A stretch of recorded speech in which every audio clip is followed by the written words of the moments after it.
Hey, it's Tony Brueski, and this is our week in review over the weekend, taking a look back at some of the most compelling conversations and stories that we've covered for you of the last week. Brand new episodes back Monday morning, bright and early, 5 a.m. here on the podcast. This is the examination of the hidden human condition. You're listening to the Hidden Killers Podcast. This is the Hidden Killers Podcast with Tony Brueski. And today we are diving into the world of DNA with Dan Crane, forensic scientist and professor. Last time we talked, there was a lot about Brian Kohberger when some of the DNA conversation was going on there. Today, though, we are going to be talking about the case of the Long Island serial killer and the accusations against who they believe to be the Long Island serial killer, Rex Heuermann. I always want to start with this because we are starting to hear about some DNA matching, pizza crust, those sorts of things. Walk us through here how DNA, what sort of DNA has been connected to Rex Heuermann in relation to the accusations of being the individual who killed the sex workers and left their bodies on Gilgo Beach. Well, I wonder if you've had a chance to take a look at the bail document that was filed in regard to this particular case. I've just been browsing through it, actually, and it's got an awful lot of details about the investigation. It starts with a lead that the murderer was driving a white Chevy Avalanche. Mm-hmm. And that, in turn, helped them to identify Rex Heuermann as a suspect. And they started then to surveil his home. And that's where the DNA testing starts. Yes. So for three of the victims, the first three and the ones that he's currently charged with murdering, for three of the victims, they found female hairs that did not belong to the victims on the victims' bodies. One of those hairs was associated with a belt buckle that had been used to bind the victim, and the other two victims had duct tape on them, and there were human female hairs that weren't the victims on that duct tape. Mm-hmm. And so what they did is they, in July of 2022, so 12 some years after the murders, they did mitochondrial DNA testing on those female hairs that were not from the victims, but were on the victims' bodies. And then at the end of July 21st in 2022, they collected from the trash outside of Heuermann's home 11 bottles and did mitochondrial DNA testing on those 11 bottles and found that there was a match between the mitochondrial DNA they find on those 11 bottles from the trash and the female non-victim hairs on the victims.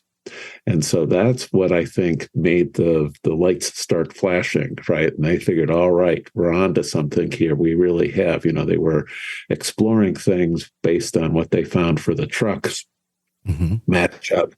But now they felt that they were really onto something, to the point that they then did DNA testing on a male hair that was found on one of the victims, and matched the mitochondrial DNA from that male hair on one of the victims to mitochondrial DNA that they found on some pizza crusts that Heuermann had discarded.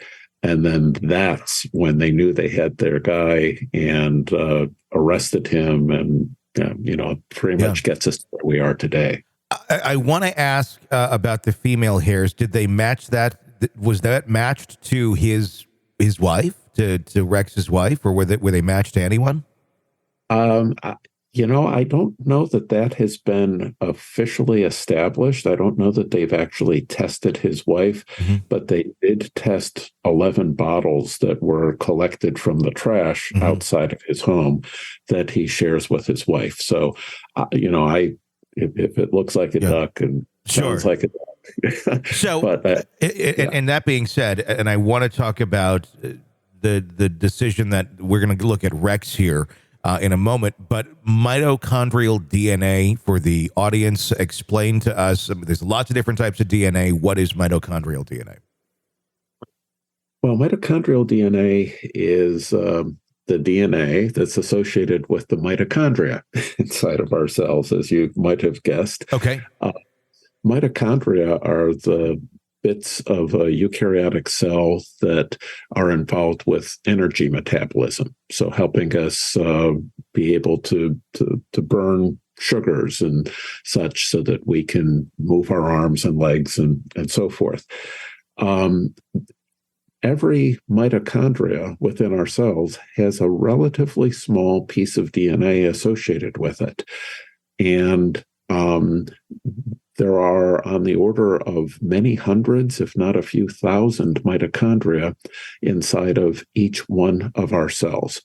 And so as a result of that, for a low-level sample or a sample that's been through a lot, a fire or something, a building collapse, since there's so many more copies of the mitochondrial DNA inside of each cell than there is of the nuclear DNA, it's often possible to get DNA test information off of the mitochondria when you wouldn't have been able to get it off of the nuclear DNA. The drawback, and the reason that labs don't just go to the mitochondrial DNA right out of the gate, is that the mitochondria are inherited exclusively maternally for all intents and purposes. There are some interesting exceptions. But what that means is that all the mitochondria that you have, Tony, and all the mitochondria that I have are mitochondria that we got from our mothers. And it also means that any mitochondria that our children might have are not ours, but are rather their mothers. And that in turn causes them to not be as discriminating, because pretty much everybody who's got a mitochondria, who's got a maternal relative, is going to have the same mitochondrial DNA. So the statistics that you attach are much less impressive than the statistics you get for the nuclear DNA tests, where the numbers, the weight of the evidence is usually described in the quintillions or the quadrillions, and such. For mitochondrial test results, the statistics are usually more in terms of thousands or maybe tens of thousands. So they can be useful, but again, jurors these days are expecting numbers in the quintillions, and when they hear thousands, they think something's wrong.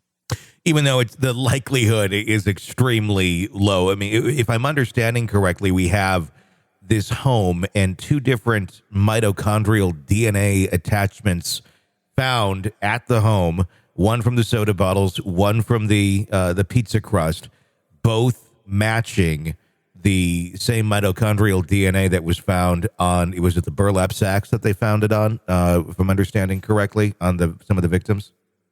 The burlap sack was where they found some of the hair. Duct tape is where they found some of these female hair. So it was found on the victims, regardless of what it was.